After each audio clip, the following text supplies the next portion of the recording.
Hello everyone, आप सभी का स्वागत है हमारे आज की एक और नई वीडियो में। तो आज की इस वीडियो में हम करने वाले हैं class 8 GSCB Hindi solution chapter number 4 उठो धरा के अमर सपूतों।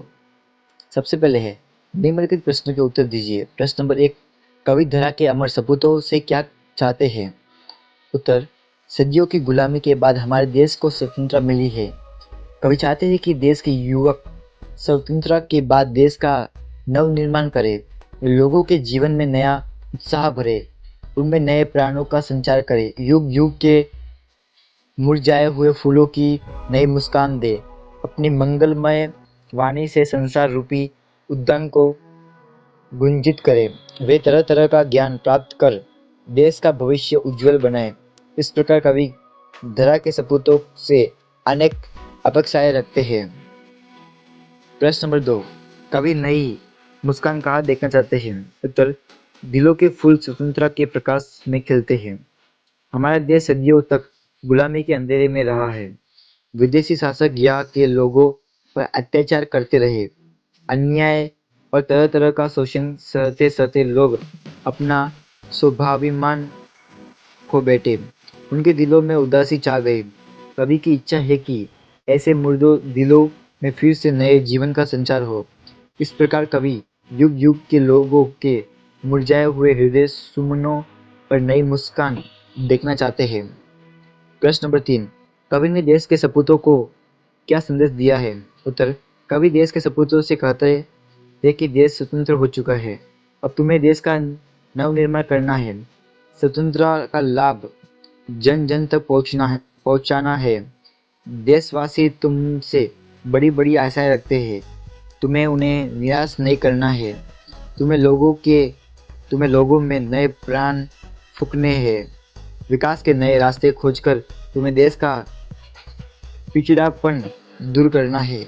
इस प्रकार कवि ने देश के सपूतों को संदेश दिया है कि वे देश को एक नए युग में ले आए।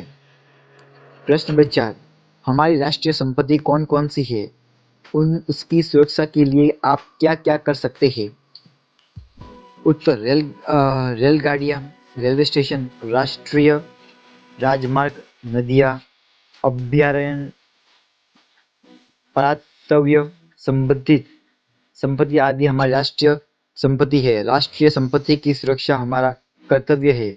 हम रेल संपत्ति को नुकसान नहीं पहुंचने देंगे। राजमार्गों की मरम्मत के लिए सरकार को पत्र लिखेंगे। हम लोगों को पानी का महत्व समझाकर उसका अपव्यय रोकेंगे। सरकार द्वारा आरक्षित इमारतों को नुकसान पहुंचते देखकर हम पुरातत्व विभाग को सूचित करेंगे। अभयारण्यों में सूचित पशुओं का शिकार होते देखकर हम उसके संबंधित अधिकारियों को सावधान करेंगे। प्रश्न नंबर 5, उठो धरा के अमर सपूतों कविता में कौन कौन सी बातें हैं जिन्हें तुम अपने जीवन में उतारना चाहोगे? उत्तर, उठो धरा के अमर सपूतों कविता के निम्नलिखित सब बातें मैं अपने जीवन में उतारना चाहूँगा। फर्स्ट, मैं अपने देश से प्रेम करूँगा। सेकंड, मैं केवल अपने लिए नहीं बल्कि देश के लिए जीऊँगा। थर्ड, मैं सारे देशवासियों को अपना मानूंगा। फोर्थ, मैं खूब मन लगाकर पढ़ूंगा, पढ़ लिखकर अपने ज्ञान का उपयोग देश की सेवा में करूंगा। मैं चाहूँगा कि मेरी योग्यता का लाभ देश को मिले। फिफ्थ, मैं ऐसे काम करूंगा जिनसे देश का गौरव बढ़े। सिक्स, मैं देश की रक्षा करने में कभी पीछे नहीं हटूंगा। अगला है प्रश्न नंबर 6, देश के नवनिर्माण के लिए आप क्या क्या करना चाहेंगे? उत्तर, देश के नवनिर्माण का कार्य करना मैं अपना कर्तव्य समझता हूँ। इसके लिए मैं अपने मोहल्ले में एक मित्र मंडल की स्थापना करूंगा। इस मंडल के माध्यम से साक्षरता का प्रसार किया जाएगा। निर्धन परिवारों के विद्यार्थियों को पाठ्य पुस्तकें दी जाएगी। हम अपने मोहल्ले में एक वाचनालय खोलेंगे। यहाँ बैठकर लोग अखबार पढ़ सकेंगे। मंडल की तरफ से वृक्षारोपण किया जाएगा और समय समय पर आरोग्य शिविर लगाए जाएंगे। अगला है निम्नलिखित प्रश्नों के उत्तर दो दो वाक्य में दीजिए। प्रश्न नंबर 1, धरा के सपूत नए राग और गान किसमें भरेंगे? उत्तर, स्वतंत्रता पाने के बाद हमारे देश में नया युग आया है। धरा के सपूत इस नवयुग की वीणा में नए राग और गान भरेंगे। प्रश्न नंबर 2, धरती माँ की क्या आज सुनहरी क्यों हो रही है? उत्तर, सारे देश में स्वतंत्रता रूपी सूर्य का प्रकाश फैला हुआ है। सुनहरी धूप के कारण आज धरती माँ की काया सुनहरी हो रही है। अगला है, निम्नलिखित प्रश्नों के उत्तर एक एक वाक्य में दीजिए। प्रश्न नंबर 1, कवि ने धरती के सपूतों का किस लिए आह्वान किया है? उत्तर, कवि ने देश का नवनिर्माण करने के लिए धरती के सपूतों का आह्वान किया है। प्रश्न नंबर 2, कवि ने प्राप्त काल को नया क्यों कहा है? उत्तर, कवि ने प्राप्त काल को नया कहा है क्योंकि यह स्वतंत्रता का प्रभात है।